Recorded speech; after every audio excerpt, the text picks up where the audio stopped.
Alright, how you going? It's Luke Soltez here. I am going to run through the basics of the electronics in one of these battle bots. So this one here, as you can see, is a horizontal spinner. Alright, so we're just going to run through some of the electricals of how to do a basic one, how to do one using a servo, and how to do one with a weapon motor. Alright, so what I have here is a basic one that I sort of just pulled apart so you can see all the electricals. Alright, so I've got all the pieces here that you need. Alright, hopefully everything's still in frame. Alright, so it is quite simple.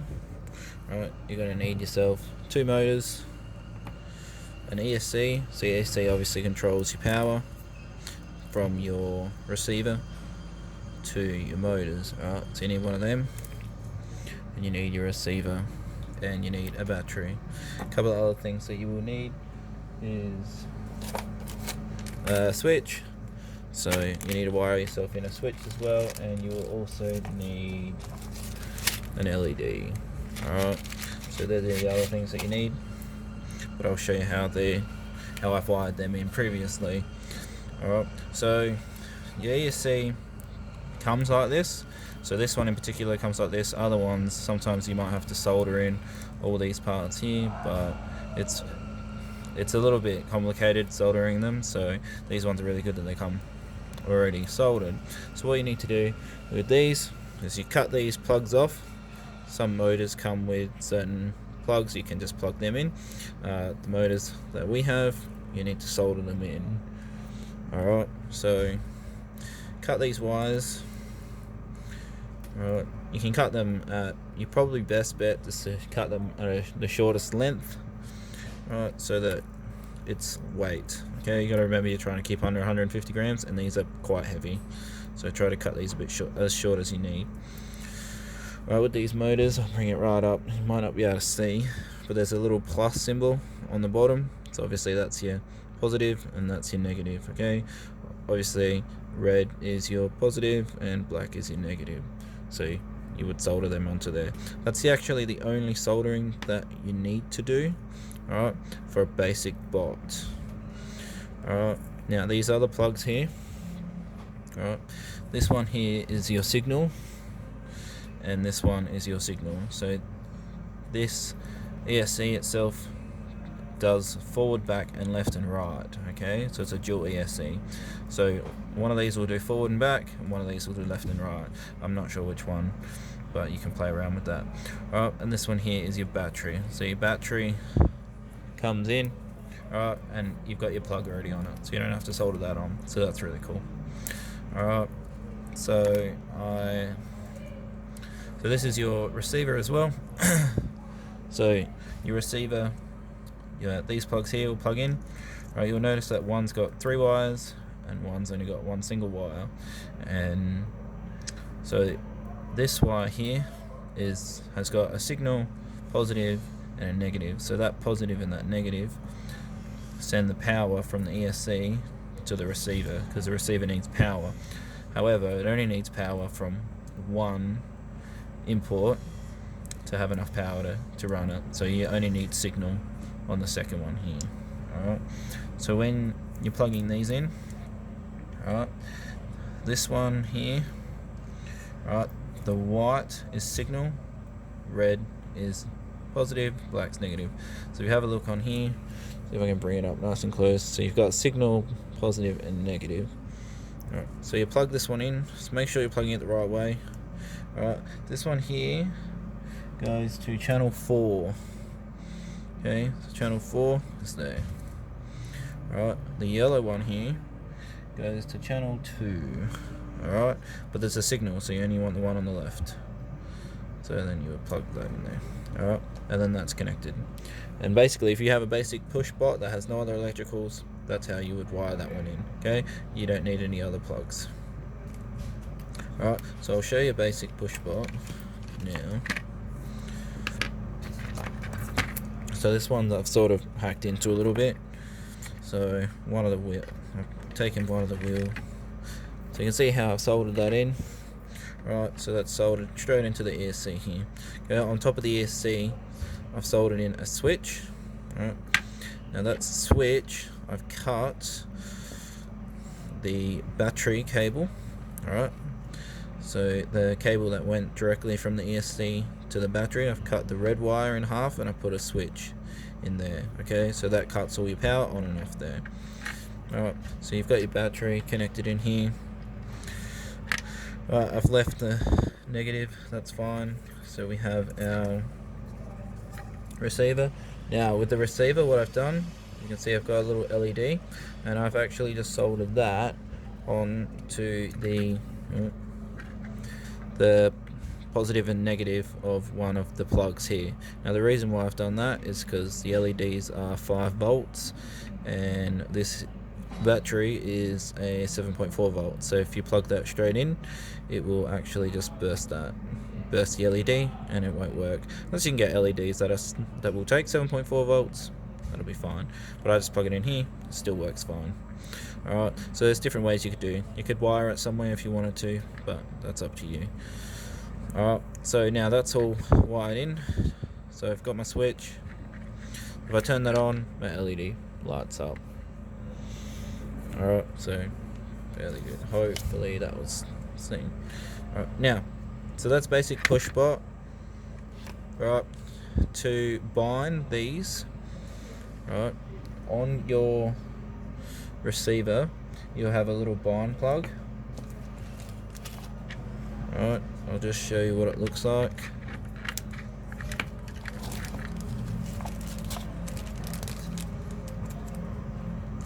I just have to pull one out.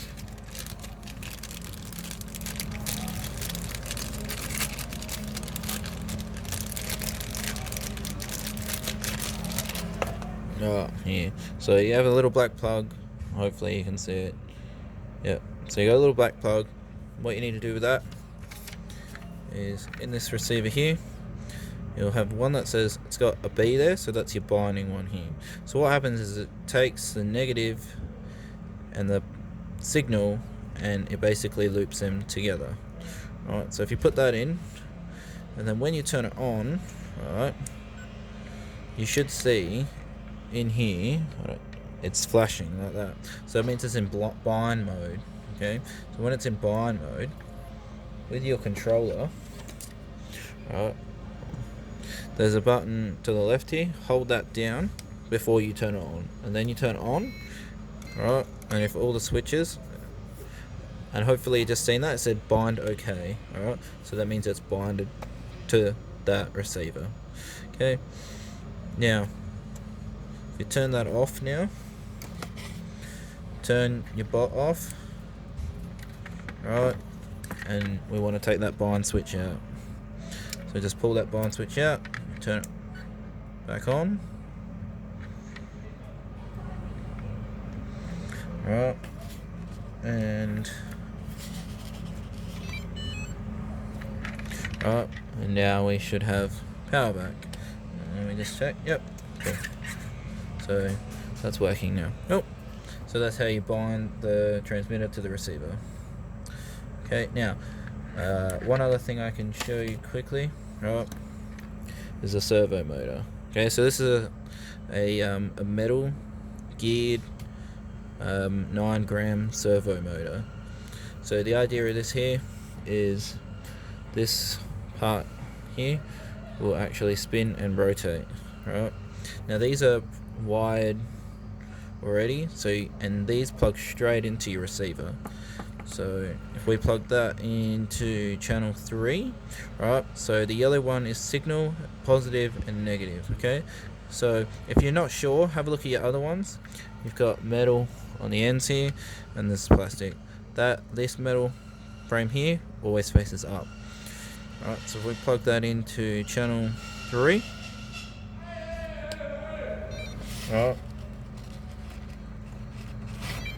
now if we turn our bot on, right, we've got that servo.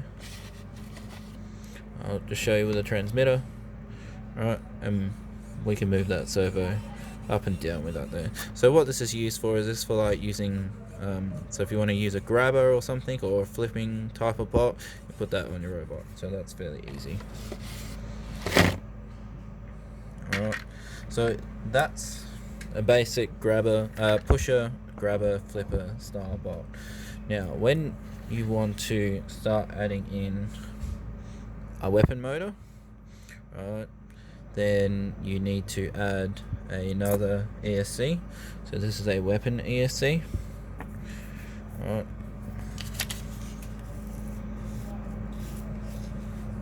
So this weapon ESC is different because you'll find this is a brush motor. I think it's either brush or brushless. I can never remember. I think it's brush. Alright, and it's got 3 wires. So I'm not entirely sure what wire does what, but basically the way you need to solder this to this ESC is you've got 3 wires here. What you need to do is solder all 3 wires to each other. Alright, it doesn't matter which one you solder to which one, alright, because there's nothing that labels them, so you can't tell anyway. Now, and then what you need to do is you solder, so you've got your positive and your negative. So what you need to do is you need to wire them directly to your battery, right? Because it's going to get power from the ESC and this. So you wire it between your battery plug that's on your ESC, so you're not wiring it straight to your battery, between the plug, right, but after the switch. Okay, so you still want this switch to kill this motor as well, so you wire that into here. Okay, so between your switch and this ESC. Okay, so then basically you just cut that wire and you run this ESC from there. Okay, so you wire your positive and negative to just before your battery. Okay, between your battery and your ESC. Alright, and after your switch. This plug here plugs into your transmitter. Okay, so you could go into 2 or 1. You'll be able to play around, and depends on your transmitter. Alright, so you'll be able to plug it in, try to work it out. There's also 5 and 6, which run off switches. That might be better, depending on what you want. Alright, so when you solder these 3 together, what will happen is once you turn it on, once everything's soldered, turn it on. If it doesn't power up, right, it means that one of them is 2 of them are wrong, right? And all it means is that basically you just cut 2 and resolder them to the other one. Okay, now it doesn't really make a lot of sense, and I know that it doesn't make sense to me either, but that's apparently how it is done, because there's nothing written on it. So if you solder all 3 together, doesn't work, try changing 2 of them. Okay, if that doesn't work, try changing them around. Okay, you will eventually get the right sequence. I've had to do it 3 or 4 times, but all I've been told is just change 2 of them and it should work. Okay, so you just have to play around with that a little bit. Okay, so once you've got that working, that will spin. Okay, it does spin quite fast, so you might have to power it down using the transmitter. Okay, so I'm only running 8% on this other one, and that's still does a lot of damage. Okay, so that should cover how to power all of our electricals. Alright, now I will just run through the transmitter slightly. Now when you first turn it on, if it comes up with this warning sign, it means that either some of these switches here are down, they all need to be up, and this toggle needs to be down. Okay, because if this is made for a quadcopter or an aeroplane or something, and you don't want to start it up and have full throttle. Alright, so you got to make sure that that's down, so if that makes sense. Alright, now when you are trying to adjust things, so if you hold down OK, that'll bring you into the menu. So you've got system menu, and you got up and down here, which will get you through. So you got function menu. So for function menu, you've got reverse. Alright, you might need to put some into reverse depending on how your electronics are working, your servos, stuff like that. Alright, so you just click OK. It will take you to the next one, move it up and down. Now to save things, right? Seems really weird, but you gotta hold cancel down and then it saves it, okay? So don't just push OK, alright, or just push cancel because they'll cancel it. Right, you actually need to hold cancel down, alright, and then that will reverse it. Alright, it's a little bit tedious, but yeah. So endpoints as well are important. So if you don't want it to go as fast, you bring that percentage down, okay, for those endpoints. With your throttle curve, which is this one here, right, it'll tell you how much power at which state. Alright, so now if you don't want as much power, so for this weapon motor, when you're running say 10%, right, you have to bring all of these here down to 10%, so then you can put like a different style of curve on it. So if I make this one down, you can see how the curve's going down like that. Okay, so it means that when your throttle starts going up, it'll go a bit slower there, and then it'll start taking off there. That makes sense. Alright, and then if you want to save it, just hold cancel down. Okay, now your mixers. This is only important if you have an ESC that doesn't mix and you're trying to run two motors at the same time. So you can mix two channels together. So that means like if you have a plug in one channel 2 and channel 3 and you want them to run in sync, right, or you want them to run opposite, right, you got to mix the channels here. Okay, so it's got positive, negative, so channel 2, stuff like that. Alright, you shouldn't need to play around with that with this setup. Alright, everything else should be fine. Alright, system setup. So you've model select. So what you can do is you can change the name of that. Alright, you don't really need to worry about that. But if you've put a certain name on a bot, then you can change it on there, and you can change the picture as well. Alright, you got model name, you can change that. Type, you can change it to a helicopter or whatnot. Okay. You can copy models, reset, alright, and then there's a whole bunch of other things that you can do, but you can go through. You shouldn't need to know any more than that. Alright, should be about it, and just make sure you power it down. Alright, so one of the other bots that I've created is Dr. Claus. So I've competed with Dr. Claus quite a bit. That's why he's got the wheels all ripped up and stuff. So this runs two servo motors on the inside here. So that are just these ones here. Alright. And that opens and closes these claws, and I can drive around, pick up bots, and drop them into pits and stuff. Alright. Thank you.